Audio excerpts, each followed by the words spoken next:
Hey Simon, thanks for being with us today. Pleasure to be here. Tell us a bit about your background. What did you do before founding your company? Okay, yeah. Well, I began my corporate career in investment banking, but I never quite fit in. Well, I actually started before that as a T-boy and worked up to a stockbroker, but it was always in the market. And I never quite fit in. So about 7 years ago, after meeting lots of entrepreneurs that were looking to raise finance and take their companies public, decided I was on the wrong side of the desk and quit. So my first business was a training company for investment bankers. And then I was also working on a lot of not-for-profit work on the future of banking and banking reform, and wrote a couple of books on banking, one called Bank to the Future and the other for students, called Student to CEO. After a couple of years ago, myself and my wife decided that we wanted to do something in alternative finance. We decided that we wanted to help businesses and entrepreneurs raise finance. So essentially, we took a couple of years taking the processes that we used to raise large sums of money for large companies and try to take those online, strip out the restrictive costs, and bring finance to small businesses looking to raise smaller sums of money.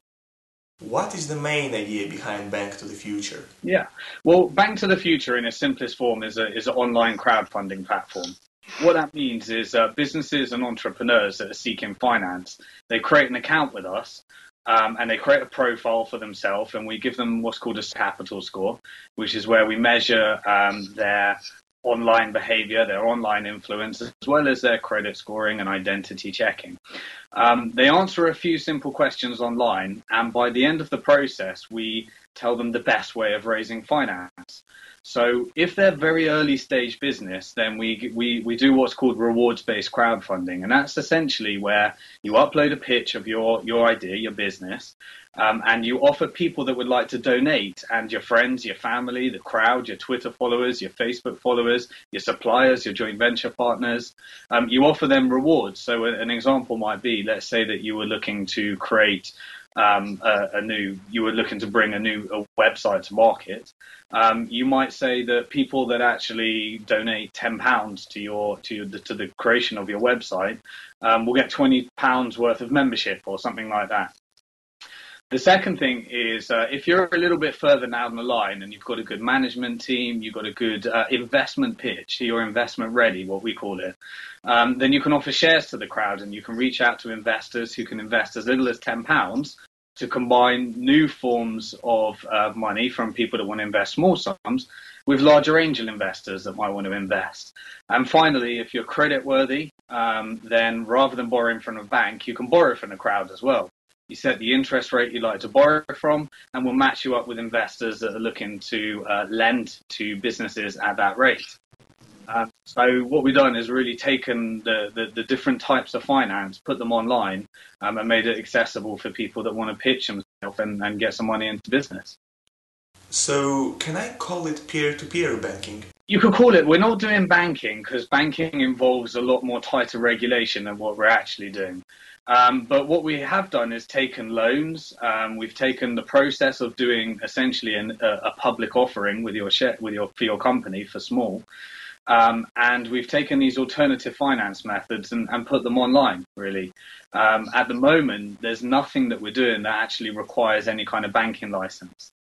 Since you have an experience of starting your company in England, what does the whole process look like? Yeah, I mean, we spent about almost a year and a half navigating the compliance, getting ourselves the correct level of regulation that we needed in order to do what we do, recruiting the perfect team of alternative financiers and traditional financiers. And we spent considerable time to get to launch. And we're about 4 weeks young now. But although we've been going for 2 years, it took us a couple of years to actually get ready for launch. You have been supported by Sir Richard Branson. Could you tell us a little bit about it? Well, Richard Branson has decided. Well, he did a press release for us to actually launch our company. And essentially, we spent a while trying to work on how we could reach Richard Branson, because as he moved into banking, we knew that he was particularly interested in new forms of finance and ethical finance. And when he saw what we were actually doing, he liked what he did, and he did a press release and did a quote for us. And yeah, he was really supportive of what we do, so we were really grateful for that.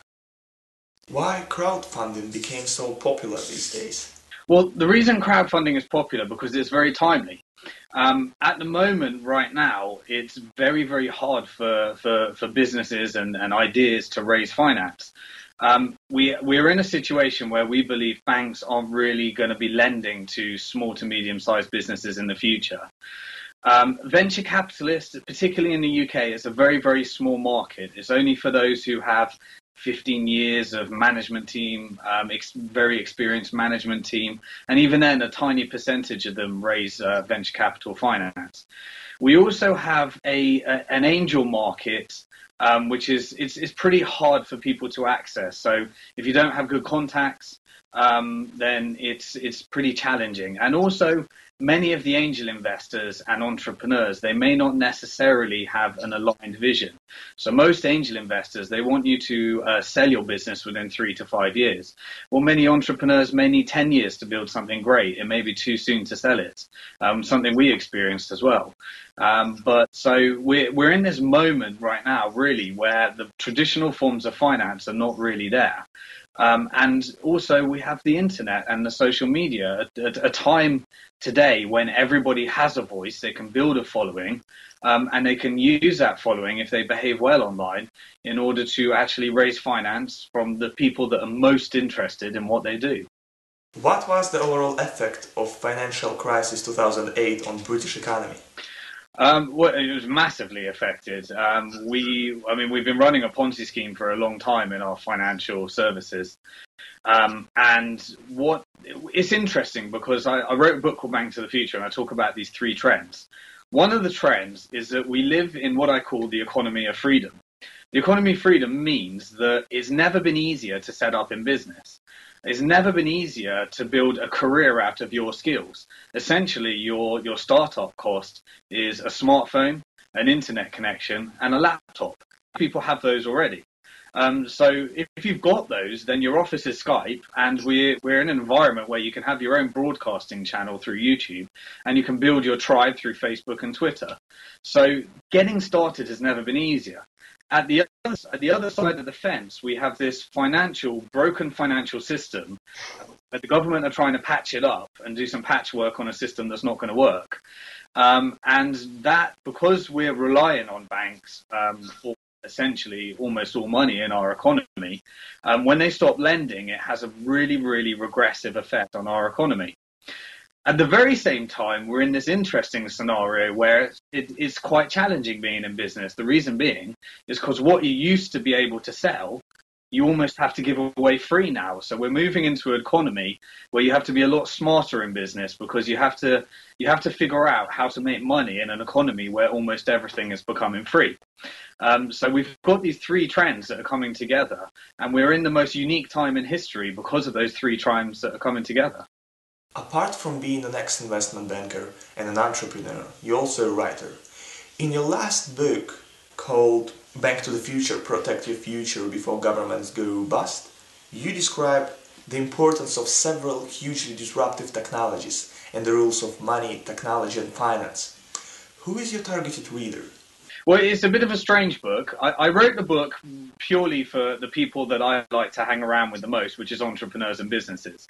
I think that there's a real challenging time ahead that we need to navigate. And in order to do that, we need to all actively be building what we call social capital. It's the only thing that's going to protect us when the government does go bust or the banking system collapses. Not sure which one's going to happen first, but one of those is going to happen, and we have to navigate through that. I also wrote it as a message to ordinary people and to the government to let them know there are actually solutions. The environment that we're in today is all a human creation. It's not a natural disaster. So I wrote it really for those who want to know how to protect themselves, businesses that want to know how to navigate the interesting times ahead and the turbulence, and governments that want to know what types of policies would get them out of the turbulence that we got ahead. Do you believe in double deep recession? Well, yeah, I mean, if you just look at the charts and you look at the history, then double dip recession is something that's due to happen. And it's something that we're actually in right now. However, we're in a bit of a peak of a number of different unsustainable trends right now, in that if you look at the economy right now, all governments are doing is they're all doing financial management. They're trying to find new markets for debt. So consumers are maxed out on their credit cards. Small businesses are maxed out on their credit cards. Large businesses are, a lot of them, not all of them, are maxed out on their credit cards. The government is certainly maxed out on their credit cards. So when we live on an economy where essentially we rely on debt for growth, we need to address some of those challenges, and that's what we discuss in the book. But it's a unique time when we've really hit the tip of a Ponzi scheme, which is why we're seeing new innovative types of financial management, like quantitative easing and countries bailing each other out, even though that they can't afford to bail each other out, and central banks come along and stepping in. So it's a very interesting time. As someone who used to be in corporate environment and now is self-employed, could you describe the difference between being a banker and being an entrepreneur? There's some big differences. One of the major differences is I've never actually been paid as much as I do get paid when I was an investment banker. As an entrepreneur, when I first went into the business, I actually didn't pay myself for about the first 2 years, because I was always interested in paying my staff first, trying to progress the business and trying to reinvest in the business. The mindset of the people that I hang around with is very, very different. When you work in a corporate environment, they're not so prone to opportunity. They're not so prone to taking on risk. When you work in an entrepreneurial environment, you get to hang around with a lot of people that are really trying to make a difference. Experience, most entrepreneurs are trying to make a difference in something they care about, and you get to be in an environment where you're in a can-do type mindset, where entrepreneurs think very differently to corporates. Now, one is not better than the other. I'm not trying to say that, because the corporate is right for some people. Entrepreneurship is right for some people, but it's certainly not right for everybody. But what I'm really passionate about is people understanding who they are as a person, and making sure that they're doing what they're totally passionate about. So for me, while the money was great in investment banking, it wasn't what I was passionate about. I wasn't in the environment that I wanted to be. Great experience, enjoyed what I was doing. In the entrepreneurial environment, I'm with the people that I enjoy most spending my time with. I get to make a bigger impact than I could. And I believe that the education and learning curve of starting a business is the steepest out of anything you could ever do, because there's so much to actually learn in business, and that never actually stops either. Do you have any favorite entrepreneur you use as a role model? Yeah, I've got a number of different entrepreneurs. So when I first started, I made sure I put myself in an environment where I was learning from all the people that I wanted to learn from, whether that be through books or seminars or whatever it is that you need to do to get into their head. A number that stood out to me, so Richard Branson was one of my favorite, because he has such a disruptive personality. And I think that I align myself with that, trying to do something outside of the box, trying to, he never quite fitted into any kind of box, and he was always, and that was always inspiring to me, and he always believed anything was possible. I also like social entrepreneurs like Muhammad Yunus, who created the Grameen Bank and the microfinance movement. Find them very inspiring. I've also found people like Tony Robbins, who created one of the world's leading personal development companies, and in fact, probably one of the best in the world that will ever, the biggest and largest companies in terms of personal development, because I've always been interested in the psychology. Because in business we face many, many challenges, I'm sure you've experienced. And it's really the psychology and how you react to things that gets you through the turbulence of the many challenges that you have to face. In business, it's constantly about problem solving. Every day it brings a new challenge to you. You have to figure out how to overcome that. In the corporate career, sometimes you can pass that challenge on to someone else. In entrepreneurship, sometimes we don't have that luxury. Since the line between the working life and the private life is blurring more and more these days, how do you deal with stress and how do you manage to find the balance? To be honest, if you ask my wife, she'd probably give you an answer that there is no separation. But we live in a day and age where it's increasingly challenging to separate your personal life and your business life. Many of my best friends are business partners. I open myself. If any of you wanted to connect with me on Facebook, on Twitter, on LinkedIn, on Bank to the Future, on any of the social networks, you'll find that I normally reply within, whether I can't often always do it straight away. But sometimes I'm known to be at 1 a.m. on a Sunday and replying to tweets of people, because we live in a completely open, random environment now with social media. And whether that's a good thing or a bad thing is an interesting debate, because the separation between personal and business it just doesn't really exist for me anymore in my world. So whether that's a good thing or a bad thing, I'm not sure. But if you go into entrepreneurship, especially today, and you actively decide that you're going to use social media, which I encourage everyone to do, then you're going to find that there's no 9 to 5, there's no rules, and you're going to find yourself on your phone more than you ever imagined. Let's talk about the future. Speaking about the next 10 to 15 years, which areas will get a new boost and which areas will produce new Rockefellers? Okay, well, we live in a completely different age now. So a good friend of mine who wrote the book Key Person of Influence, his name is Daniel Priestley.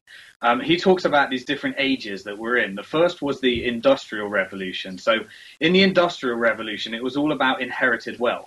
So the wealthy people were the people that owned factories. Before that, the Agricultural Revolution was when, how much land you had was what defined your wealth. Now, it's in the Industrial Revolution, it was all about who owned the factory. And there was really two types of people: people that owned the factory and people that worked for the factory.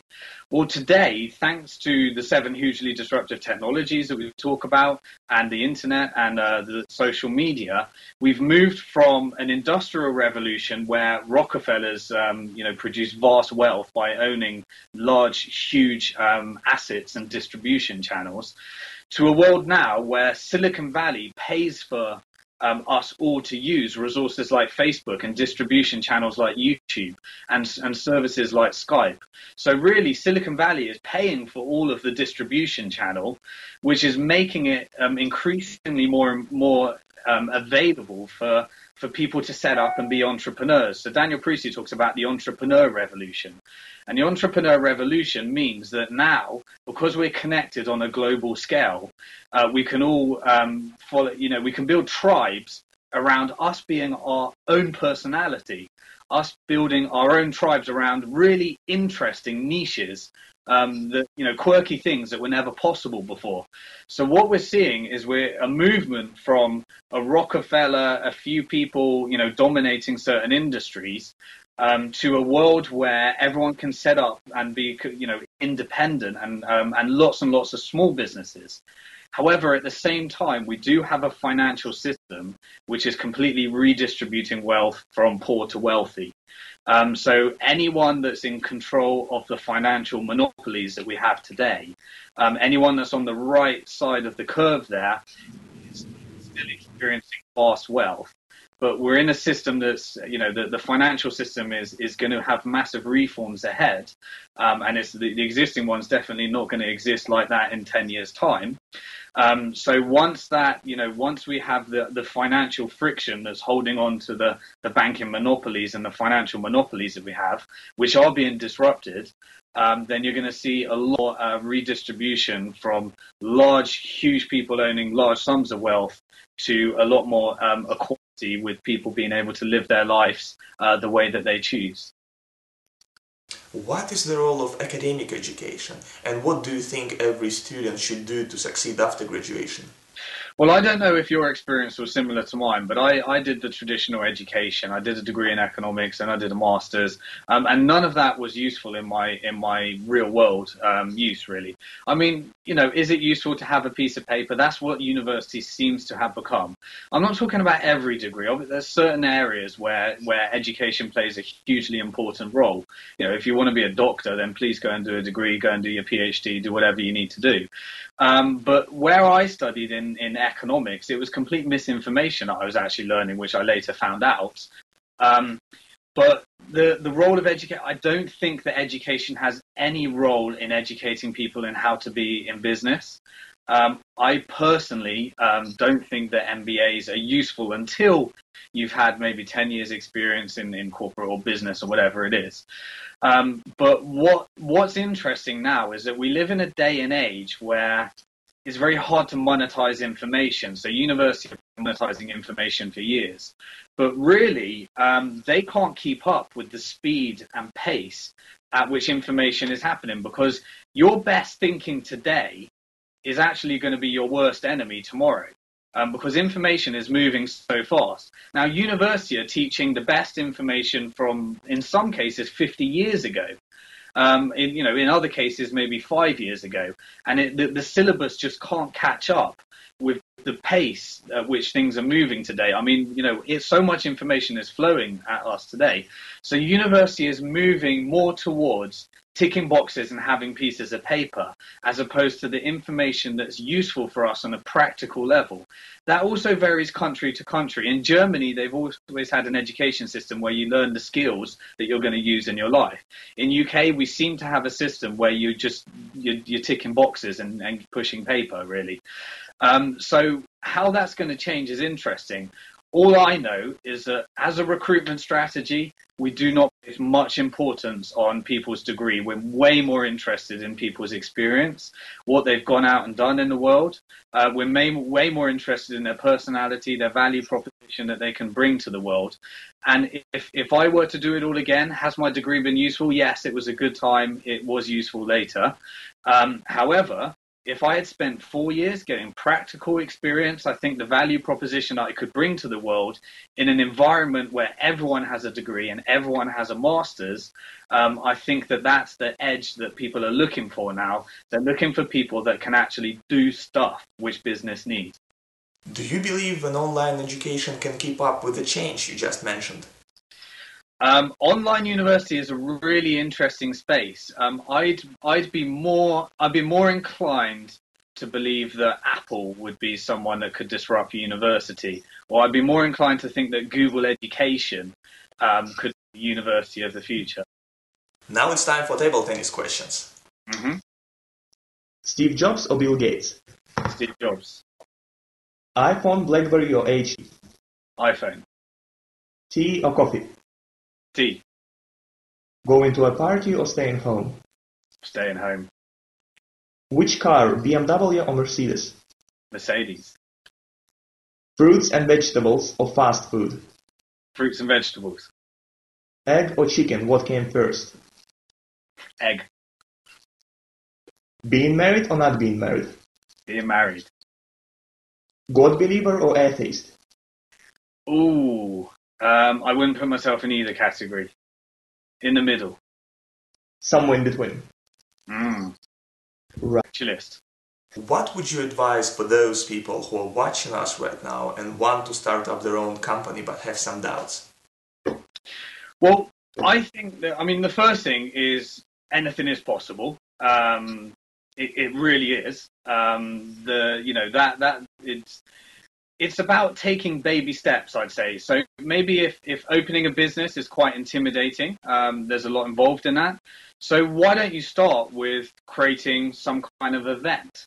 Perhaps, why don't you go out there and create some kind of meetup group or something like that, centered around your interest? And then you can just take steps, and it's a lot easier to organize an event, see how that goes, and there's not much of a financial commitment involved in that. You can test your resources as an entrepreneur to see how many people you can get enrolled in your event. And then later you can see where that actually goes, and just take baby steps, really. So setting up a company is a big commitment. We went through big expense in order to set up Bank to the Future. But preceding that was really 6 years of experimentation and gradually moving into business. And so when I first started in business, it was simply getting people around to discuss stocks and shares trading. And then that kind of evolved into where we needed to go. So what I would encourage you all to do is get started, think about what your passion is, and see if you can gather a Facebook group or a meetup group, all of people that share the same passion, and just see where it goes. Hi, this is Simon Dixon from Bank to the Future, especially for In2up.